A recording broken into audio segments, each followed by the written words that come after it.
Hello नमस्कार, स्वागत है आपका आपके YouTube channel target with Vinod पर। आज का जो टॉपिक रहने वाला है वो है एनसीईआरटी को पढ़ने का सही तरीका क्या है। तो इस पूरे वीडियो में हम इसी टॉपिक पे बात करेंगे कि एनसीईआरटी को पढ़ने का सही तरीका क्या है और उसको हम किस तरीके से पढ़ें कि एनसीईआरटी की जो सारी वैल्यूज़ हैं वो हम सबको मिल सके।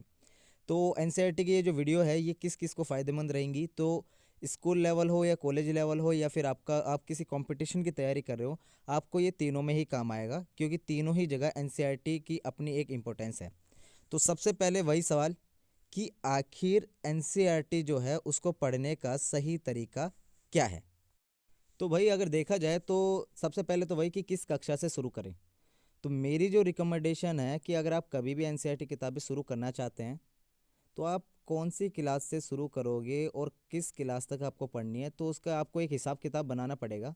तो मेरे हिसाब से आपको शुरू करनी चाहिए छठी की क्लासों से, क्योंकि जब छठी की क्लास आप उठाते हो तो उसमें सोशल स्टडीज़ के तौर पे हिस्ट्री, पॉलिटिकल, ज्योग्राफी तीनों की तीनों ही बुक तुम्हें देखने को मिलेंगी।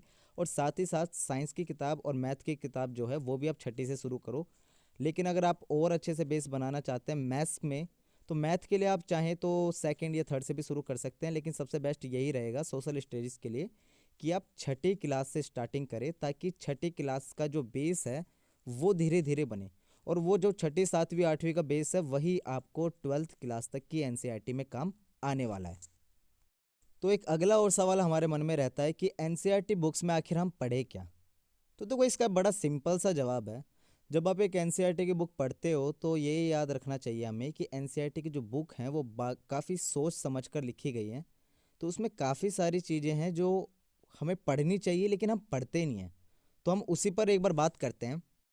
तो देखो इसका आंसर तो यही है कि आप जब भी किसी बुक को खोलें तो सबसे पहले उस बुक के अंदर जाने से पहले उस बुक के बाहर देख लें कि बाहर क्या लिखा है। अब जैसे आप छठी क्लास की उठाएंगे ज्योग्राफी या पॉलिटिकल या हिस्ट्री, तो उसमें कुछ बाहर इस तरीके से लिखा हुआ आता है। जैसे हिस्ट्री में अगर आप देखोगे तो अवर पास्ट फर्स्ट लिखा हुआ है, और वहीं पे अगर ज्योग्राफी की आप खोलते हो तो उसमें आपको देखने को मिलेगा कि द अर्थ आवर हैबिटेट। तो इससे पता क्या चलता है, इससे साफ साफ पता चलता है कि उस किताब के अंदर क्या कंटेंट दिया हुआ है या फिर किस कंटेंट से रिलेटेड है। तो हमारा पहला पॉइंट यही है कि भाई किसी भी एनसीईआरटी की बुक शुरू करने से पहले आप उसके बाहर का कंटेंट देखें, टेक्स्ट देखें कि क्या लिखा है, ताकि आपको उसके अंदर के कंटेंट के बारे में पता चल जाए। तो भाई वहीं पे अगर दूसरे टॉपिक की बात की जाए या दूसरे पॉइंट की बात की जाए तो वो यही है कि आप किसी भी चैप्टर को शुरू करने से पहले उसका नाम देखो। क्योंकि भाई हम शुरू तो कर देते लेकिन कई बार चैप्टर का नाम नहीं पढ़ते। और चैप्टर का नाम पढ़ने का सबसे बड़ा फ़ायदा तो यही है कि आपको अंदर के कंटेंट के बारे में काफ़ी सारी जानकारी पहले मिल जाती है उसके नाम से कि उसके अंदर क्या मिलेगा। अब एग्जाम्पल के तौर पर इसे ही देख लो, ये जो चैप्टर है सिक्स क्लास की ज्योग्राफी का, ये चैप्टर है सेकंड। अब इसमें साफ साफ लिखा हुआ है, चैप्टर का नाम क्या है, ग्लोब, लैटिट्यूड्स एंड लॉन्गिट्यूड्स। तो इसे साफ साफ तो हमें इतना तो पता लग ही रहा है कि इसमें भाई लैटिट्यूड, लॉन्गिट्यूड और ग्लोब की बात की जाएगी। तो हमें एक तरीके से आईने की तरह होता है ये, जो हमें पहले ही बता देता है कि भाई चैप्टर में हम किस चीज़ के बारे में पढ़ने वाले हैं। इसलिए कोई भी चैप्टर शुरू करने से पहले उसके नाम को एक बार ज़रूर देखें कि उसमें क्या लिखा है। तो अब बात करते हैं हमारे थर्ड पॉइंट की। तो भाई जब हम खाना खाते हैं तो अधूरा खाना खाते हैं या फिर पूरे तरीके से पेट भर के खाते हैं। तो जवाब वही है ना, पेट भर के। तो भाई जब चैप्टर पढ़ते हैं तो उसे आधा अधूरा क्यों पढ़ा जाए। मेरे कहने का सिर्फ इतना सा मतलब है कि जब भी हम चैप्टर पढ़े तो उसमें बीच बीच में बॉक्सेस आते हैं जिसमें पैराग्राफ होते हैं कुछ, और बीच में कुछ मैप होते हैं, एक्टिविटी होती है और कई सारे कार्टून्स बने हुए होते हैं। तो हमें सिर्फ इतना सा काम और करना है कि हम उन बॉक्सेस को भी पढ़ें, मैप को अच्छे से देखें, और जो उसमें एक्टिविटी दे रखे हैं तो हम उस एक्टिविटी में इन्वॉल्व हों। और कार्टून्स की इम्पोर्टेंस भाई, सिंपल सी बात है, एक पॉलिटिकल की बुक आप पढ़ रहे हो तो कार्टून्स की अपनी एक इम्पोर्टेंस होती है।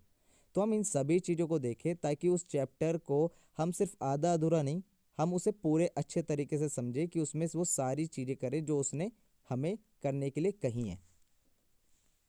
और इतना करने के बाद अगर आप पूरा का पूरा ये कंप्लीट कर चुके हो और आपने वो सारे वर्ड जो आपको डिफ़िकल्ट लगते थे अगर उन सबको समझ लिया है, तो आप एक लास्ट काम कर सकते हैं। और वो लास्ट काम ये है कि आप जितने भी चैप्टर के पीछे या चैप्टर के एंड में अगर आप जाकर देखें तो कई सारे तरह के अलग अलग तरह के क्वेश्चंस मिलते हैं, जैसे MCQ, filling the blanks, matching, true और फॉल्स, या शॉर्ट और लॉन्ग आंसर। तो कोशिश करें उन सभी क्वेश्चंस के आंसर देने की और देखें कि आपने वो चैप्टर कितने अच्छे तरीके से समझा है। अगर आप इस तरीके से किसी भी एनसीईआरटी बुक को पढ़ते हैं तो उससे आपको ज़्यादा से ज़्यादा फ़ायदा मिलेगा, क्योंकि एनसीईआरटी यही चाहती है कि आप इस तरीके से पढ़ें। और इस तरीके से पढ़ के आप यूपीएससी हो या फिर किसी कंपटीशन की तैयारी करो या फिर आप अपनी क्लास में हो, इससे आपको कहीं ना कहीं फ़ायदा मिलेगा। आज के लिए सिर्फ इतना ही। उम्मीद करते हैं आपको ये वीडियो पसंद आएगी, और अगर आपको ये वीडियो पसंद आए, आपको लगता है कि इससे आपको फ़ायदा हुआ है, तो लाइक करें, शेयर करें, सब्सक्राइब करें। और सब्सक्राइब करना ना भूलें। सब्सक्राइब करने से आपको नोटिफिकेशन मिलती रहेगी, हमें मोटिवेशन मिलती रहेगी, और हम आगे इसी तरीके की कई सारी और वीडियोस भी लाते रहेंगे। तो मिलते हैं अगले वीडियो तक।